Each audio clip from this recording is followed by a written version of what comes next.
On an ordinary afternoon in the park, a quiet man sat reading, enjoying a rare moment of peace. But for one officer, his calm presence was enough to spark suspicion, not because of what he was doing, but because of who he was. What followed was an encounter that would shatter assumptions, shake a career, and expose the dangerous costs of prejudice. A racist police officer assumes that a black man in the park is a criminal and arrests him for no reason. Afterwards, the officer realizes that he has just arrested an FBI agent, Marcus Davis. Sat on a weathered bench in Riverside Park's late afternoon sun casting a warm glow over the lush greenery, he turned a page in the book.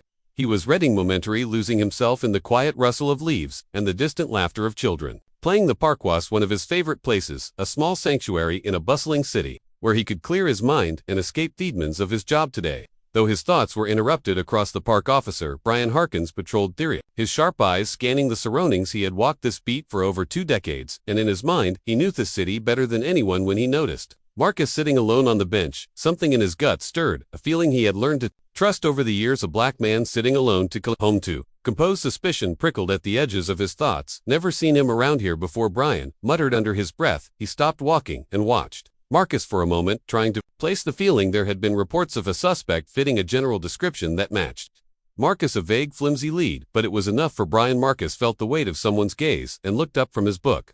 He noticed Brian standing a distance away, staring at him with a look that was all too familiar. Marcus had been in situations like this before. He could read the officer's expression easily, prejudice masquerading as concern, a suspicion that had no basis other than the color of his skin. But Marcus didn't flinch. Instead, he closed his book, slowly marking the page with a finger, and met Brian's gaze. Brian's grip on his baton tightened. He saw the way Marcus looked at him, steady, unafraid. It unnerved him. Let's see what guy's up to, Brian muttered as he started walking towards Marcus. His posture stiffened with each step. Hadn't like how Marcus was looking at him, didn't like the calmness, the lack of fear. It was unsettling. Marcus watched Brian approach, keeping his expression neutral. He knew what was coming and had seen it many times before. The situation was already loaded, and he knew that how he responded in the next few moments could determine how it played out.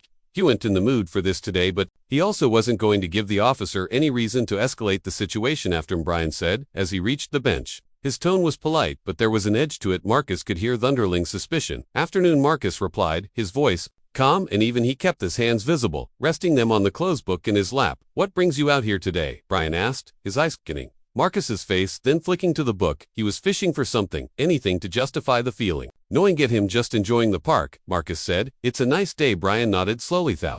He wasn't really listening. He was more interested in what Marcus wasn't saying, in what he could dig out from beneath the surface. You from around here? Marcus smiled slightly, though it didn't reach his eyes. I've been around then. An answer didn't sit well with Brian. He shifted his weight, his stance becoming more confrontational. Mind if I see some ID? Marcus' smile faded. This was the point where things could go sideways. He knew his rights, knew he wasn't obligated to show ID just for sitting in a public park, but he also knew that refusing could escalate the situation. Quick Listle, he wasn't going to let this officer intimidate him. Am I under arrest? Marcus asked, his tone measured. He met Brian's gaze without flinching. Brian bristled at the question. There was that calmness again, that refusal to be intimidated. It made him uneasy, made him feel like he was losing control of the situation. You will be if you don't cooperate. Brian shot back his hand, moving to rest on his holster. Marcus took a slow breath, keeping his expression neutral. He didn't like where this was heading, but he wasn't going to back down. I'm just sitting in a park, he said, his voice steady. Is there a law against that? Brian's patience was wearing thin. You fit the description of someone we're looking for, he said, though even he knew how weak the excuse sounded. Stepped closer, looming over Marcus. Marcus didn't move. He held Brian's gaze, refusing to give him the reaction he was looking for. And what description is that? Marcus asked quietly. Brian's jaw tightened. He didn't have a good answer, and he knew it, but admitting that would mean losing faith, losing control. He wasn't about to let that happen. Don't get smart with me, he snapped. Show me some ID now. For a moment the two men locked eyes, the tension thickening between them. Marcus knew he could push back and could assert his rights, but he also knew that doing so could make this situation even more dangerous. He decided to comply for now. Without a word, he reached into his pocket slowly, deliberately, and pulled out his wallet.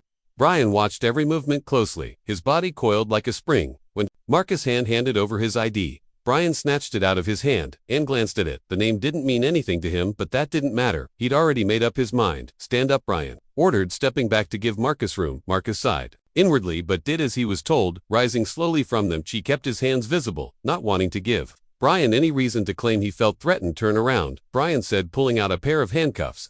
Marcus felt the surge of frustration, but pushed it down. He turned around, letting Brian cuff him without resistance. He could hear people nearby, could feel their eyes on him. But he stayed calm, knowing that the worst thing he could do now was give to anger. As Brian tightened the cuffs around wrists, he couldn't shake the feeling that something was off, that he was making a mistake, but his pride wouldn't let him stop. Now he grabbed Marcus's arm and started leading him towards the patrol car parked nearby. Marcus didn't say a word as they walked, his mind already shifting to what would come next. He wasn't worried about himself. He knew who he was, knew that this officer would find out soon enough, but he couldn't help but feel a deep weariness, a tiredness that went beyond this one encounter. It was the exhaustion of knowing that despite Ali's accomplishments, all his efforts, he was still seen as just another black man in the eyes of too many people like Officer Brian Harkins. As they reached the patrol car, Brian opened the back door and guided Marcus inside, the tension still hanging in the air. Marcus settled into the safety, the cold metal of the handcuffs biting into his wrist. Looked out the window as the car pulled away from the park, watching the trees blur past, wondering how this day, like so many others, had gone so wrong. The patrol car's engine hummed as Officer Brian Harkin drove Marcus Davis toward the precinct. Brian's grip on the steering wheel was tight, his knuckles white as he processed what had just happened. He didn't like the way Marcus had looked at him back there in the park, calm, unafraid, like he knew something. Brian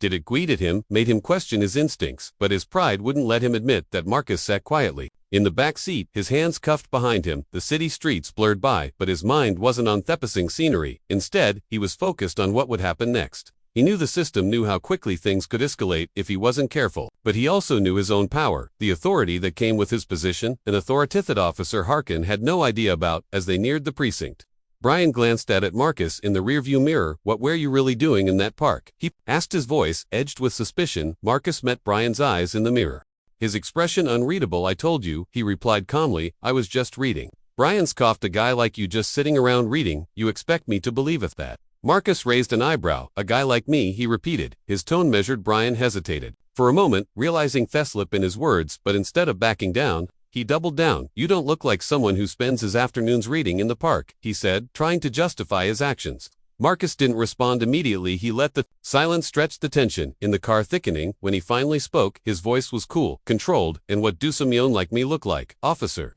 Brian didn't answer. He couldn't. He knew what he was implying, knew how it sounded, but wasn't about to admit that to Marcus or to himself. Instead, he focused on driving, his frustration mounting as Marcus's calm demeanor continued to unsettle him. The car pulled into the precinct's parking lot in Brian Park North entrance. He got out first, then opened the back door and helped Marcus out, the cuff still digging into Marcus' wrists. As they walked toward the building, Brian's thoughts raced. He needed to figure out what to do next. This wasn't how arrests were supposed to go. The suspect was supposed to be scared, compliant, not composed. In challenging him with every word inside the precinct, the usual buzz of activity filled the air. Officers filing reports, phones ringing, the hum of conversation. Brian led Marcus through the main hall, ignoring the curious glances from other officers. He didn't want to explain himself just yet, not until he was sure of his next move. They reached the booking area, and Brian signaled for Marcus to stand by the processing desk. The officer behind the desk, a young man, Ahmed Officer Jenkins, looked up, surprised to see Brian bringing someone in. "What's this about?" Jenkins asked, high size flicking to Marcus, then back to Brian.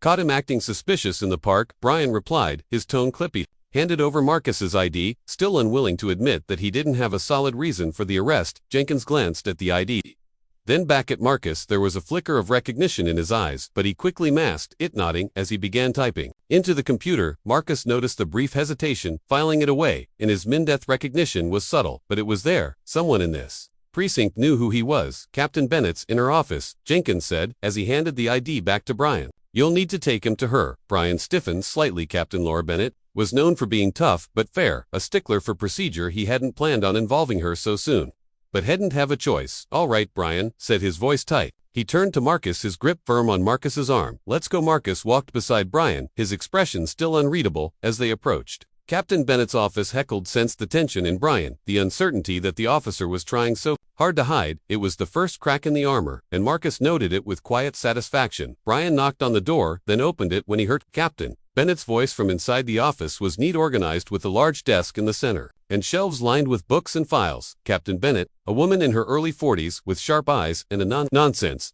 demeanor, looked up from her paperwork as they entered. "Officer Harkin," she said, her tone neutral. "What's this about?" Brian stepped forward, getting Marcus into the room. "Caught this guy in the park, Captain. He was acting suspicious, wouldn't cooperate when I asked for ID." Captain Bennett's gaze shifted to Marcus, and for a split second there was a flicker of recognition, just like Jenkins, but she quickly masked it, her expression turning professional. Is that so? She said, her voice even amusement, her eyes, and saw the recognition there. He knew that. Captain Bennett was aware of who he was, but she was playing it carefully, waiting to see how Brian would handle the situation. That's right. Brian continued, oblivious to the silent exchange between Marcus and Bennett. I brought him in for questioning.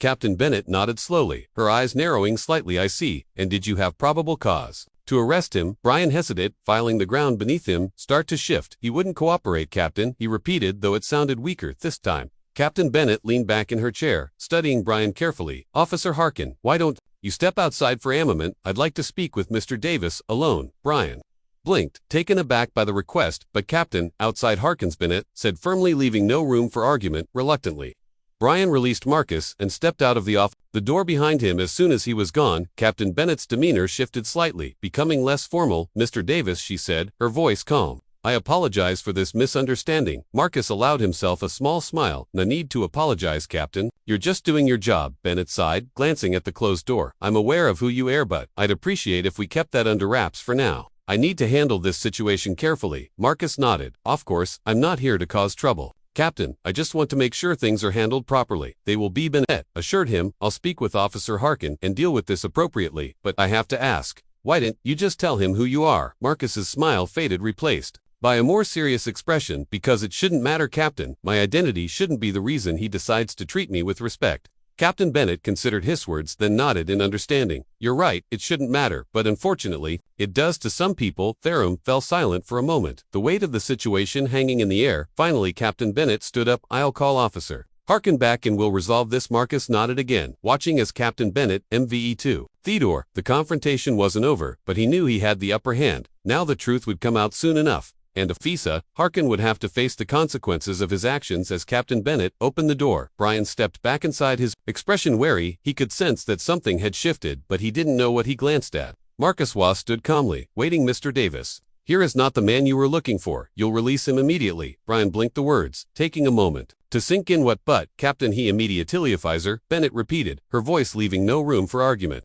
Brian hesitated, then finally reached for Thecus to unlock Marcus' handcuffs. His hand shook slightly as he did so, though the realization of his mistake beginning to dawn on him. As the cuffs clicked open, Marcus rubbed his wrists, giving Brian a measured look. Thank you, officer, he said, his tone calm but carrying an undertone of finality. Brian swallowed hard, unsure of what to say. You're free to go, he muttered, stepping back. Marcus nodded and turned to Captain Bennett. I'll be in touch. Captain, he said quietly, there's still a lot to discuss. Captain Bennett nodded, in return understanding, through it behind his words. I look forward to it, Mr. Davis. With that, Marcus walked out of the office, leaving Brian standing there, sinking feeling in his gut. The confrontation was over, but the consequences were only beginning. Brian Heron sat at his desk in the precinct, the tension in his body refusing to dissipate. He had barely been able to concentrate since Captain Bennett had released Marcus X. Davis. The unease noted him deepened by the fact that he still didn't understand what had just happened. He knew he had made a mistake, but the full extent of it was still out of reach. The silence of the precinct around him was both comforting and unnerving, a space for his thoughts to spiral. Suddenly, the sound of footsteps approaching his desk snapped him out of his RE. He looked up to see Captain Bennett walking toward him, her expression serious. Brian's stomach tightened. He knew this wasn't going to a casual conversation. Officer Harkin's my office now, Captain Bennett, said her tone, leaving no room for argument. Brian stood up. Immediately, trying to suppress the nervousness that was beginning to creep into his demeanor, he followed her to the office, each step feeling heavier than the last. Once inside, Captain Bennett closed the door behind him and gestured for him to sit. Brian hesitated for a moment before sitting down. Heckled feel the tension in the room, the unspoken weight of what was coming. Captain Bennett moved behind her desk, took a deep breath, and then sat down across from him, her sharp eyes fixed on his. Officer Harkin, she began, her tone measured but stern. Do you have any idea who Marcus Davis is? Brian shook his head, his confusion deepening. No. Captain, just some guy in the park. Captain Bennett leaned forward, her gaze never leaving Brian's. Marcus Davis isn't just some guy in the park, he's a special agent, one of their top agents. In fact, the words hit Brian like a physical blow, his eyes widened in shock. The implications of what he had done crashing down on him, an FBI agent, he repeated, his voice barrel Yabov, a whisper. That's right, Bennett, said her voice firm, and more than that, he's highly respected within the Bureau. Arrest is going to have serious consequences, not just for you, but for this entire precinct. Brian's mind reset. To piece together what this meant, he had profiled and arrested an innocent man, a federal agent no less, based on nothing more than his own biased assumptions. The enormity of his mistake began to settle in, bringing with it a cold creeping dread. "I didn't know," Captain Brian said, his voice shaky. "I didn't know who he was, that's the problem." "Harkins," Bennett replied, her tone still firm. "It shouldn't have mattered who he was. Our actions were based on assumptions and prejudices, not on any real evidence. AO can't arrest someone just because they don't look like they belong in a park." Brian wanted to argue to defend himself, but the words wouldn't come. Deep down, he knew Captain Bennett was right. He had let his biases guide his actions, and now he was facing the consequences. "What happens now?" Brian asked, his voice low, almost resigned. Captain Bennett sighed, leaning back in her chair. "For now you're being placed on temporary leave while we investigate this incident. I've already spoken with the higher-ups, and they're not happy, to say the least. There will be an official review, and depending on the outcome you could face disciplinary action up to and including termination." Brian's heart sank. Termination, the word hung in the air like a death sentence.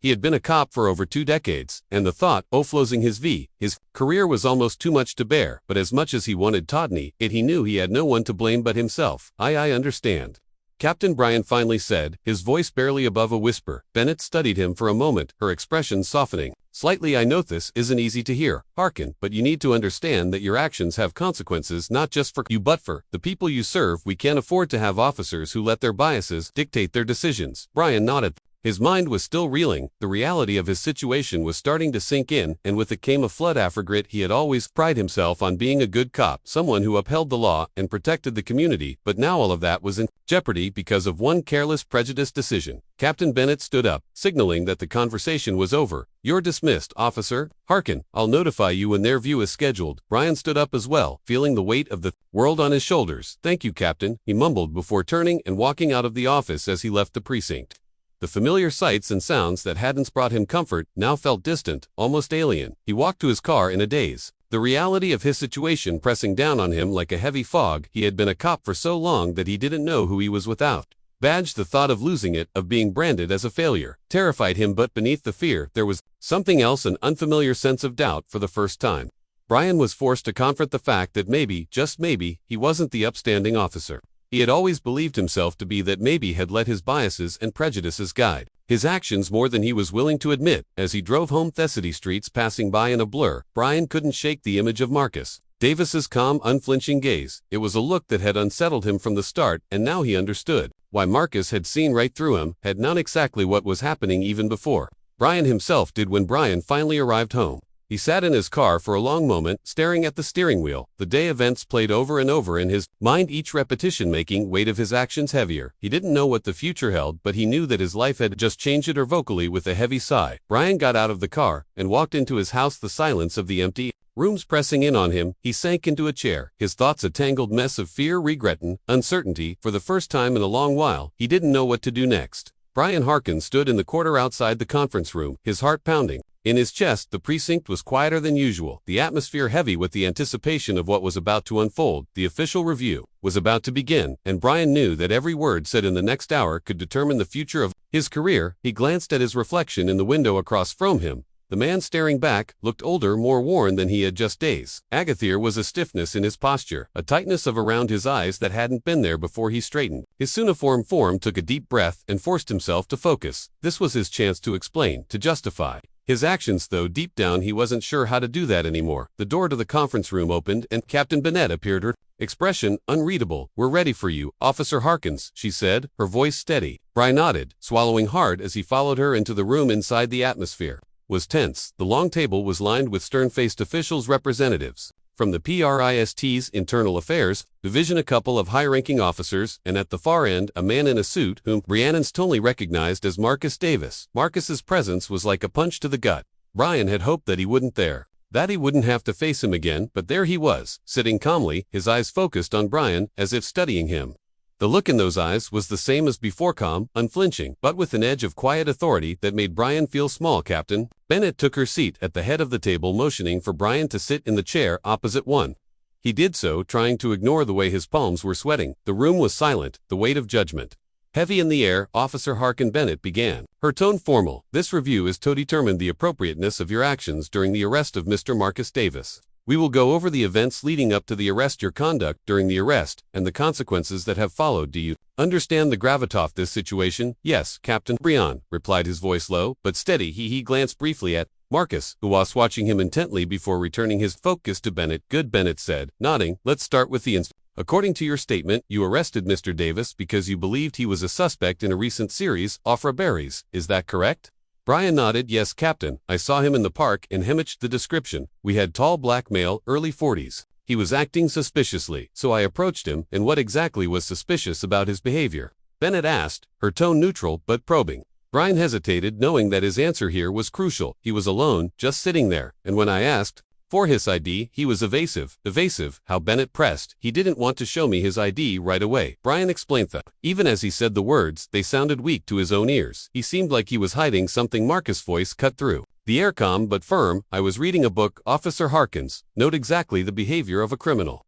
On the run, Brian flinched slightly at Marcus's words, but kept his focus on Bennett. I was just doing my job, Captain. I was trying to protect the community. And did you find anything on Mr. Davis? Would indicate he was involved in any criminal activity? Bennett asked, her eyes narrowing slightly.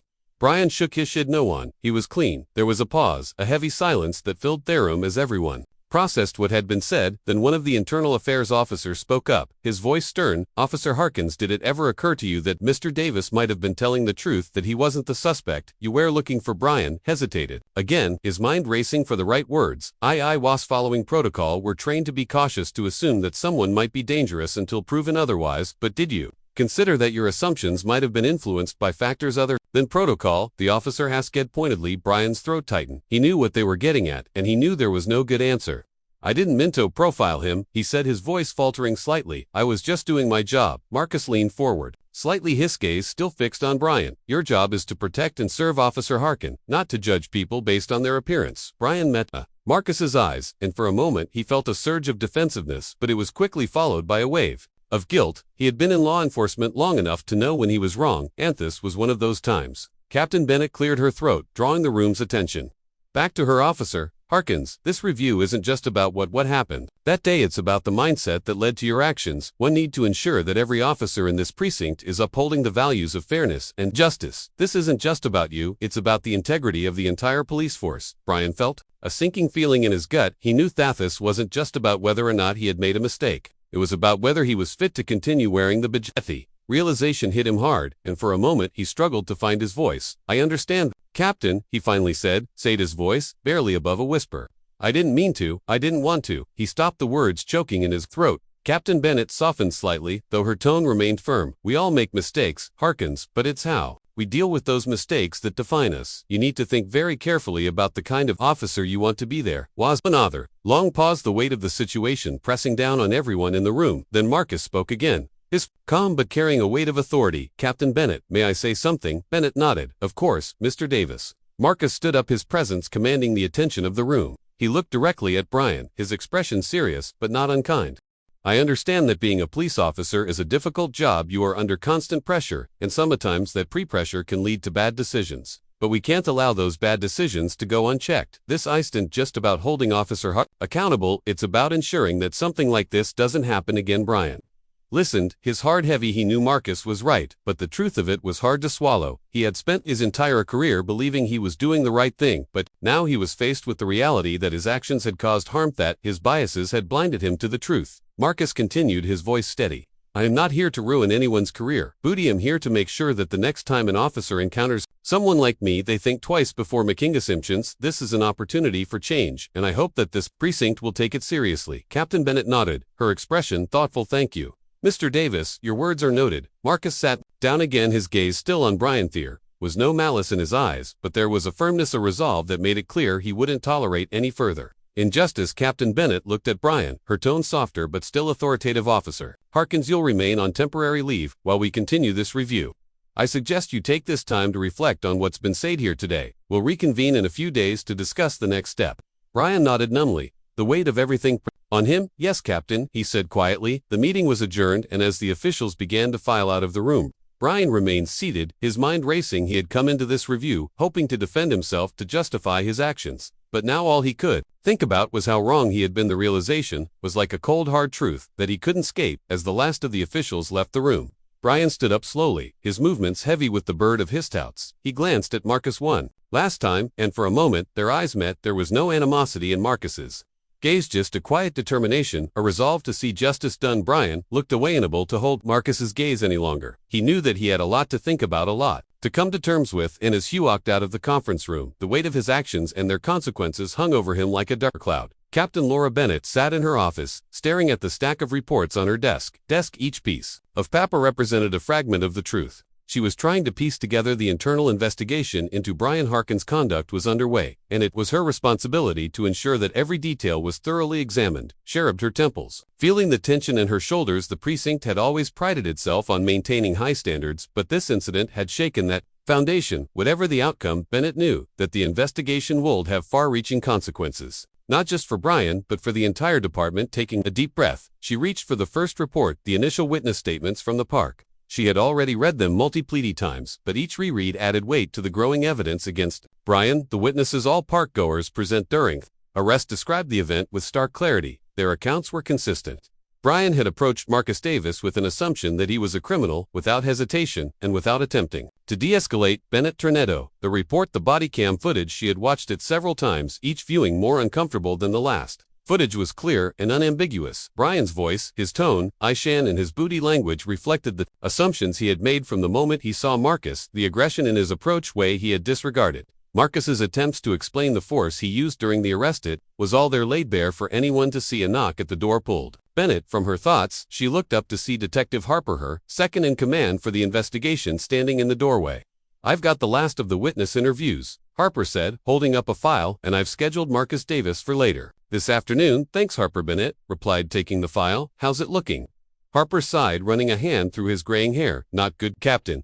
Most of the witnesses are pretty clear about what they saw, and from what I can tell, the body cam footage backs them up." Bennett nodded grimly. "I was afraid of that. Are we bringing Brian in for another round of questions?" Harper asked. "Yeah," Bennett said, leaning back in her chair. "Let's see if he's ready to talk more openly about what happened." Nodded and left the office, leaving Bennett alone with the file. She flipped it open and began reading the new witness statements. They were consistent with the others. Brian had acted aggressively from the start, and it was clear that Marcus had been trying to defuse the situation, but Brian hadn't listened. As Bennett finished reading, she felt a deep sense of unease. She had known Brian for years. He had always been a solid office bet. This incident had exposed a side of him that Bennett had never seen before. The hours passed slowly as Bennett continued to review the evidence. Finally, there was another knock at her door, and Harper entered, followed by Brian. "Come in, Harkin," Bennett said, keeping her voice neutral. Brian looked exhausted, his eyes dark with sleeplessness. He sat down across from Bennett, glancing nervously at Harper, who took a seat beside him. "We're going to go over the events off that day again," Bennett said, leaning forward slightly. "I need you to be completely honest with us, Brian. This is your chance to explain your side of the story." Brian nodded, but his expression was tight. "I understand, Captain." Bennett glanced at Harper, who started the questioning. "Brian, walk us through what was going through your mind when you first saw Marcus Davis in the park." Brian hesitated, his eyes shifting as he searched for the right words. I saw a man who fit the description of the suspect we were looking for. It was a high-pressure situation, and I had to make a quick decision." "And what made you so sure he was the suspect?" Harper pressed. "He matched the description." Brian repeated, his voice more defensive now. "We were looking for a black male, around his height and build. He was acting suspiciously, like he was trying to hide something." Bennett could hear the strain in Brian's voice, the way he was grasping at justifications. "Brian, the witness statements in the body cam footage tell a different story. They show that Marcus Davis was cooperative, that he tried to explain who he was, but you didn't listen." Brian shifted uncomfortably in his seat. "Was trying to throw me off. By time I was just following my training." "Captain, your training," Bennett repeated, her tone sharp. "Brian, your training doesn't excuse racial profiling. It doesn't excuse the fact that you escalated a situation that didn't need to be escalated." Brian opened his mouth to respond, but Bennett held up a hand to stop him. "Look, Brian, I'm neither to argue with you. I'm here to find out the truth. The evidence we've gathered so far isn't in your favor. It shows that you made assumptions based on race, and that those assumptions led to an unjust arrest." There was a long silence as Brian processed Bennett's words. Finally he spoke, his voice low. "I didn't mean for any of this to happen. I was just trying to do my job." Bennett sighed. "I know, Brian, but intent doesn't change the impact of your actions. It isn't just about you, it's about what your actions represent and how they affect the people we supposed to protect." Brian could respond. There was another knock at the door. Harper stood and opened it, revealing Marcus Davis. Woe stepped into the room with a calm, composed demeanor. "Mr. Davis, thank you for coming in," Bennett said, standing to shake hand. Marcus nodded, his expression neutral. "Of course." Captain Bennett motioned for Marcus to take a Zayat, then turned back to Brian. "Brian, we're going to hear from Mr. Davis. Now I want you to listen carefully," Brian added, though he couldn't meet Marcus's eyes. Bennett gestured for Harper to begin. "Mr. Davis, can you describe your encounter with Officer Harkins from your perspective?" Marcus's voice was steady.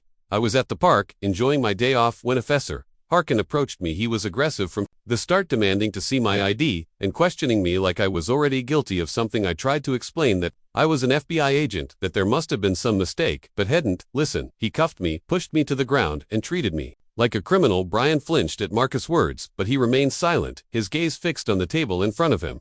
Harper continued, "Did you feel that Officer Harkin's actions were influenced by your race?" Marcus didn't hesitate. "Absolutely, I could see it in his iced way. He looked at me, the assumptions he made before I even had a chance to speak. I've dealt with this kind of thing before, but it's different when it comes from someone who's supposed to protect and serve." Bennett could see the impact off Marcus's words on Brian, the way his shoulders slumped slightly, the way he seemed to shrink into himself, but still. Brian said nothing. "Thank you, Mr. Davis," Bennett said. "I appreciate your honesty." Marcus nodded, then stood to leave. As he reached the door, he paused and turned back to Brian. "I don't hold any personal grudges, Officer Harkins, but I hope you can take this as an opportunity to learn to understand the impact of your actions. It's not just about what you intended, it's about how those intentions play out in the real world." With that, Marcus left the room, leaving a heavy silence. Bennett looked at Brian, who was still staring at the table. "Brian, this investigation isn't just about finding out what happened, it's about making sure it doesn't happen again. We have to do better for the people who serve and for ourselves." Brian nodded slowly, but there was no fight left in him. The weight of the evidence, the words of Marcus Davis and the reality, his actions were all starting to sink in, but whether or not he was ready to fully confront that truth remained to be seen. "Take the rest of the day," Brian Bennett said quietly. "We'll reconvene tomorrow." Brian stood, his movements stiffened, left the office without another word. As the door closed behind him, Bennett felt a heavy sense of responsibility on her shoulders. This investigation was just the beginning. There was still much work to be done about within the department and beyond, but for now, all she could do was continue to piece together the truth and hope that it would lead to real change. Captain Laura Bennett sat in her office, the final report of the investigation lying closed on her desk. The conclusion was clear and the decision had been made, but that didn't make the task ahead any easier. She glanced at the clock, knowing Marcus Davis would be arriving soon. The conversation they were about to have felt like a turning point, not just for Brian Harkin, but for the entire department. A soft knock at the door signaled Marcus's arrival. Bennett stood and smoothed the front of her uniform, preparing herself for the conversation. "Come in," she called. The door opened and Marcus entered, his expression calm and composed as usual. He gave Bennett a polite nod before taking a seat across from her. "Thank you for coming, Mr. Davis." Bennett began sitting down as well. "Of course," Marcus replied, his tone steady. "I assume the investigation is complete." "It is," Bennett confirmed, leaning forward slightly after reviewing all the evidence, the witness statements, the body cam footage, and the interviews. "It's been decided that Officer Harkin will be terminated from his position." Marcus nodded slowly, taking in the information. "I appreciate the thoroughness of the investigation, Captain, but I have to ask, do you believe this decision will lead to real change within the department?" Bennett paused, choosing her words carefully. "I believe it's a step in the direction. Brian Harkin's actions were unacceptable, and his termination sends a clear message that racial profiling and the abuse of power will not be tolerated. But I also know that firing one officer isn't enough to address the deeper issues at play." Marcus's gaze remained steady as he replied, "You're right, this is about more than one officer. It's about the culture within the department, the training officers receive, and the biases that can influence their decisions in the field. If we don't address those underlying factors, incidents like this will keep happening." Bennett nodded, appreciating Marcus' candor. "I agree. This incident has brought to light the need for systemic change, and I'm committed to making that happen. We're already working on revising our training programs to include more comprehensive education on racial bias and de-escalation techniques. We're also planning to implement more rigorous oversight and accountability measures." "That's a good start," Marcus said, a hint of approval in his voice, "but it's going to take more than just policy changes. It's about changing the mindset of the officers, helping them understand the impact their actions have on the communities they serve. That's not something that can be achieved overnight." No, Bennett admitted, it's going to be a long and difficult process, but it's necessary if we want to rebuild trust and ensure that what happened to you doesn't happen to someone else. Marcus leaned back in his chair. I've been in law enforcement long enough to know that change doesn't come easy, especially when it involves confronting uncomfortable truths. But I'm willing to work with you, Captain, to help make those changes. This isn't just about me, it's about creating a safer, more just system for everyone. Bennett felt a surge of respect for Marcus. Despite everything he had been through, he was still willing to engage, to push for the reforms that were so desperately needed. I appreciate that, Mr. Davis. Bennett said. Sincero, your experience and insight will be invaluable as we move forward, and I want you to know that your voice will be heard. Marcus nodded. Thank you, Captain. I'm not looking for any special treatment. I just want to make sure that this department becomes the best version of itself. That's what the community deserves, and that's what the officers deserve. To Bennett. Couldn't agree more. You're right, and I promise you, we're committed to making that happen. The room fell into a comfortable silence. For a moment, both of them reflecting on the weight of the conversation. The decision to fire Brian Harkin was just the beginning. The real work lay ahead in the reforms and the cultural shift that will be necessary to prevent future injustices. As Marcus stood to leave, Bennett rose as well, extending her hand. Thank you again, Mr. Davis. I look forward to working with you. Marcus shook her hand firmly. Likewise, Captain Latan McAsher. This is a turning point, not just a momentary reaction. With that, Marcus left the office, leaving Bennett alone. With her thoughts, she glanced at the closed investigation report on her desk. One last time before turning her attention to the future. The decision had been made, but now it was up to her and the department to ensure that it led to relearned lasting change. She knew the road ahead would be difficult, filled with resistance and challenges. But Bennett was ready. This was about more than just one officer, more than just one incident. It was about doing what was right, no matter how hard that might be. With renewed determination, Bennett reached for her phone and began making the calls that would set the reforms in motion.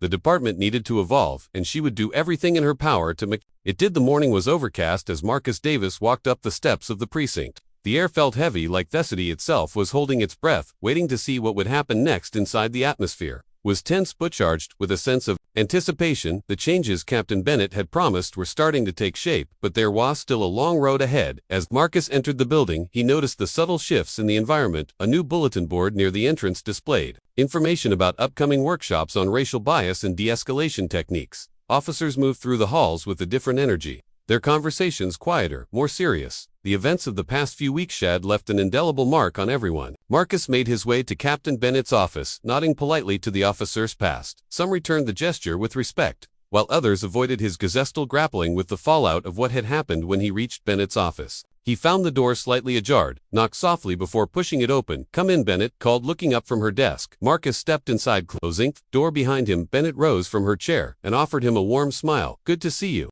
again, Mr. Davis. Likewise, Captain. Marcus replied, taking a seat across from her. I wanted to see how things were progressing. Bennett nodded, her expression serious but determined. We're making headway. The new training programs are being rolled out, and we're implementing stricter oversight to ensure accountability.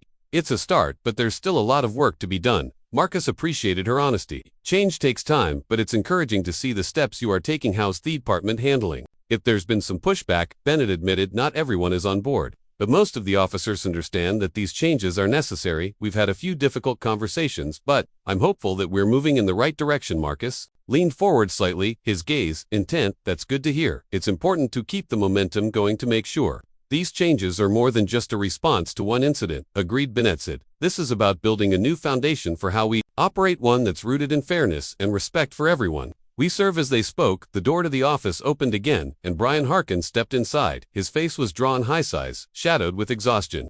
He was dressed in plain clothes, a cardboard box in his hands. It was clear he was here to collect the last of his belongings. Captain Brian greeted Bennett stiffly, avoiding eye contact with Marcus. Brian, Bennett replied, her tone neutral. For a moment, the room was silent, the air thick with unresolved tension. Brian finally turned to Marcus's expression tight. Mr. Davis, I just wanted to say, I didn't mean for things to turn out like this. Marcus met his gaze calmly. It's not about what you meant, Officer Harkins, it's about what you did, and the impact it had. Intentions don't excuse actions. Brian flinched at the bluntness of Marcus's words, but he nodded, accepting the truth. I know, I don't know how to fix this. You can start by acknowledging the problem, Marcus said evenly. We all have biases, but it's how we deal with them that matters. You have the apport to learn from this, to become a better person because of it. Brian's shoulder slumped slightly, the weight of the situation pressing down on him. He turned back to Bennett, his voice barely above a whisper. I suppose this is it then. Bennett nodded, her expression softening. It doesn't have to be the end, Brian. You can still choose to grow from this to make changes in your life, but that's up to you. Brian stood there for a moment, Asif considering her words before giving a brief nod. I'll think about it. He paused, then added, good luck, Captain, and to you as well, Mr. Davis. With that, Brian turned and left the office, the door closing behind him with a soft click. Bennett and Marcus watched him go, both lost in their thoughts. Do you think he'll be okay? Marcus asked after a moment. Bennett sighed, leaning back in her chair. I hope so, but it's out of our hands now. All we can do is focus on the work in front of us. Marcus nodded in agreement, and there's plenty of that. They sat in silence for a few moments, the weight off their conversation hanging in the air. Finally, Marcus stood, extending his hand to Bennett. Thank you for everything, Captain. I appreciate your commitment to making things right. Bennett shook his hand firmly. Thank you, Mr. Davis. Your involvement has been invaluable. We're in this together. With that, Marcus turned and left the office, making his way through the precinct one last time. As he walked down the halls, he could feel the eyes of the officers on him. Some curious, some contemplative. He knew that change wouldn't come easily, but he also knew that it was necessary. The events of the past few weeks had opened a door, and it was up to all of them to walk through it. As Marcus stepped out into the cool morning air, he took a deep breath, feeling a sense of resolve settle over him. The path ahead would be he was ready to continue the fight for justice. This was just the beginning, and he was determined to see it through with renewed determination. Marcus walked away from the precinct, his mind already turning to the next steps in his work. There was so much more to be done, but for the first time in a long while, he felt a glimmer of hope. Change was coming in. He would be there to help guide it every step of the way.